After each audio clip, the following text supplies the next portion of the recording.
नमस्कार मेरे प्रिय साथियों, कैसे हैं आप सभी। आशा करते हैं साथियों आप सभी बेहतरीन होंगे और आपकी पढ़ाई भी एकदम बेहतरीन ढंग से चल रही होगी। साथियों आज का जो टॉपिक होने वाला है वो झारखंड जी के है। ठीक है, झारखंड जनजाति विद्रोह के संदर्भ में यह वीडियो होने वाला है, तो वीडियो को आप लोग अंदर देखिएगा। आपको झारखंड जनजाति विद्रोह से संबंधित टॉप 10 क्वेश्चन मिलने वाले हैं।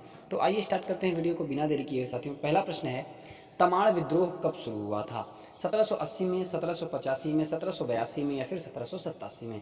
साथियों 1782 में तमाड़ विद्रोह प्रारंभ हुआ था। ठीक है। सन 1800 में चेरो विद्रोह किसके विरुद्ध शुरू हुआ था। राजा के विरुद्ध, अंग्रेज के विरुद्ध, दीगू के विरुद्ध या फिर जमींदार के विरुद्ध।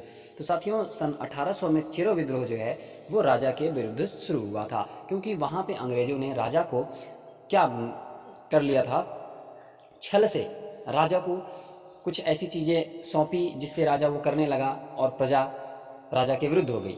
तो यही था, तो इसलिए राजा के विरुद्ध शुरू हुआ था। सन 1821-22 में किस क्षेत्र के हो लोगों ने सिंहभूम के राजा के विरुद्ध विद्रोह किया था। मानभूम, सरायकेला, छोटा नागपुर या फिर पलामू। तो साथियों छोटा नागपुर। ठीक है, सन 1821-22 में छोटा नागपुर क्षेत्र के हो लोगों ने सिंहभूम के राजा के विरुद्ध विद्रोह किया था।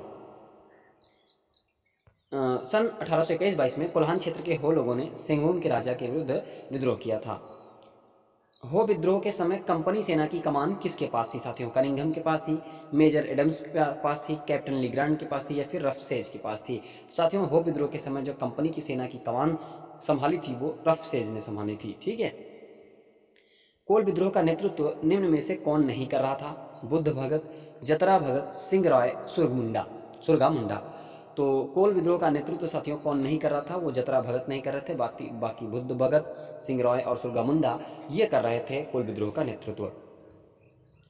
आप देख सकते हैं इस विद्रोह का नेतृत्व बिंदराय मानकी, सिंह राय, भूमिज, लखीदास, दसाई मानकी, काटे सरदार, खांडू पातार, मोहन मानकी, सागर मानकी, सुरगा मुंडा, नागू पहान, बुधू भगत, जोगा भगत, भूतनाथ शाही, दाखिन शाही, मदरा महतो, बुली महतो ने किया। भूमिज विद्रोह को अंग्रेजों ने क्या कहा था। राम नारायण का हंगामा कहा था, गंगा नारायण का हंगामा कहा था, जगत नारायण का हंगामा कहा था या इनमें से कोई नहीं कहा था। तो भूमिज विद्रोह को अंग्रेजों ने साथियों गंगा नारायण का हंगामा बोला था।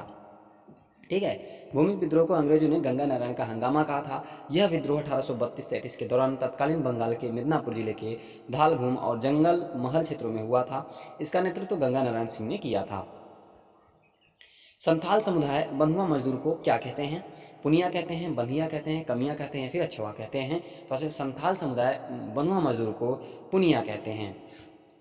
ठीक है, अधिकांश बंधुआ मजदूर अनुसूचित जाति और अनुसूचित जनजाति के हैं। इन्हें इझावा, चेरूमास, पुलाया, पनिया और होलिया के नाम से जाना जाता है। सिद्ध एवं कान्हू को कहाँ फांसी दी गई थी। भरहेट में, सिल्ली में, तमाड़ में या फिर बीरभूम में। तो साथियों सिद्धू और कान्हू को जो फांसी दी गई थी वो भरहेट में दिया गया था, और भरहेट के 2 स्थान पे इनको अलग अलग जगहों पे फांसी दी गई थी। कहाँ दिया गया था आइए जानते हैं। वीर शहीद सीधो कान्हू की याद में यहाँ एक क्रांति स्थल बनाया गया था। कहाँ पे, भरहेट में। यहीं पे इनका एक क्रांति स्थल है, इसलिए भरहेट ऑप्शन सही होगा। लेकिन साथियों इनको जो फांसी दी गई थी वो सिद्धू कान्हू को अलग अलग जगहों पर फांसी दी गई थी। सिद्धू को अगस्त 1855 में पंचकठिया में बरगद के पेड़ पर फांसी दी गई थी। कान्हू को भोगनाडीह में फांसी दी गई थी। सिद्धू और कान्हू साथियों संथाल विद्रोह के नेता थे।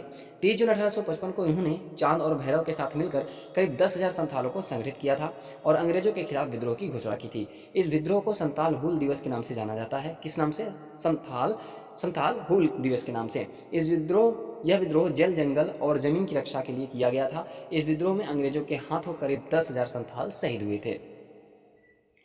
निम्न में से क्या सरदारी आंदोलन का उद्देश्य नहीं था साथियों। जाति प्रथा की समाप्ति, बेगारी प्रथा की समाप्ति, जमींदारों की भोगना, भूमि प्रतिबंध को समाप्त करना।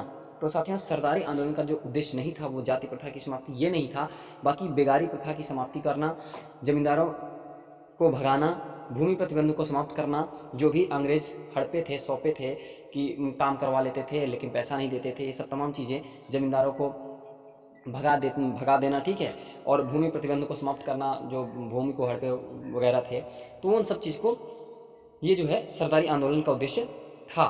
बाकी जाति प्रथा की समाप्ति यह उद्देश्य नहीं था। सरदारी आंदोलन का उद्देश्य जमींदारी प्रणाली को समाप्त करना और आदिवासियों के अधिकारों की रक्षा करना तथा इसके मुख्य उद्देश्यों में से एक नहीं था ब्रिटिश सरकार की सहायता करना, ठीक है। ब्रिटिश सरकार के हमेशा खिलाफ थे और सरकारी आंदोलन का नेतृत्व बिरसा मुंडा ने किया था और इसका मुख्य उद्देश्य आदिवासियों के अधिकारों की रक्षा करना और जमींदारी प्रणाली को समाप्त करना था साथियों। खरवार आंदोलन का दूसरा नाम क्या था? सफाहोर था, जतरा था, उलगुलान था या फिर हुल था? साथियों, खरवार आंदोलन का जो दूसरा नाम था वो सफाहोर था। खरवार आंदोलन को सफाहोर आंदोलन के नाम से भी जाना जाता है। यह भारत के अहिंसक जनजातीय आंदोलनों में से एक था। इस आंदोलन की अगुवाई भागीरथ मांझी ने की थी। किसने? भागीरथ मांझी ने की थी। तो साथियों, आशा करते हैं आप सभी को यह वीडियो पसंद आई होगी और इस वीडियो में आपको टॉप 10 मिले होंगे क्वेश्चन। टॉप 10 में आप 10 क्वेश्चन के बारे में सीख के जाएंगे, ऐसी आशा है। तो साथियों, वीडियो पसंद आई हो तो एक लाइक और चैनल को सब्सक्राइब जरूर करिएगा और अपने साथियों तक शेयर जरूर करिएगा।